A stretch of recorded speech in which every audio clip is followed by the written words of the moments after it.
പുറത്ത് പോയി വരുമ്പം കുറച്ച് സ്പ്രിങ് ചിക്കൻ മേടിച്ചിട്ടുണ്ടായിരുന്നേ. സത്യം പറയുകയാണെങ്കിൽ ഇതെൻ്റെ കയ്യിൽ കിട്ടിയപ്പം കുരങ്ങൻ്റെ കയ്യിൽ പൂമാല കിട്ടിയ പോലെ എന്ന് പറയില്ലേ, അതേ അവസ്ഥയായിരുന്നു കേട്ടോ. പുറത്തുനിന്ന് നമ്മൾ ഒരുപാട് തവണ കഴിച്ചിട്ടുണ്ടെങ്കിലും വീട്ടിൽ കൊണ്ടുവന്നിട്ട് ഞാൻ ഫസ്റ്റ് ടൈമാണ് ഉണ്ടാക്കുന്നത്. അതുകൊണ്ട് തന്നെ റെസിപ്പി യൂട്യൂബ് മൊത്തം തപ്പിയിട്ട് അതിൽ നിന്നെല്ലാം കൂടെ എടുത്തൊരു മിക്സാണ് കേട്ടോ ഇത്. അപ്പോൾ ഫസ്റ്റ് തന്നെ നമ്മൾ ഇഞ്ചിയും വെളുത്തുള്ളി പേസ്റ്റും ചെറുനാരങ്ങ നീരും ഉപ്പും തേച്ചിട്ട് ഒരു 2 മണിക്കൂർ അങ്ങ് അടച്ചു വെച്ചു.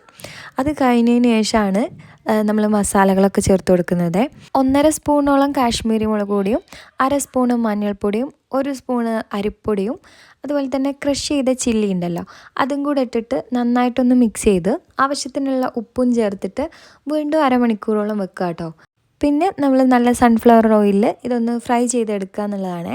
ഈ ഫ്രൈ ചെയ്തെടുക്കുന്ന സമയത്ത് എനിക്ക് നല്ല ഡൗട്ട് ഉണ്ടായിരുന്നു ഇത് പെട്ടെന്ന് വെന്ത് കിട്ടുമോ എന്നുള്ളത്. പക്ഷെ കുഴപ്പമൊന്നും ഉണ്ടായിരുന്നില്ല. നമ്മൾ സാധാ ചിക്കനൊക്കെ വേവിക്കുന്ന ആ ഒരു വേവിൽ തന്നെ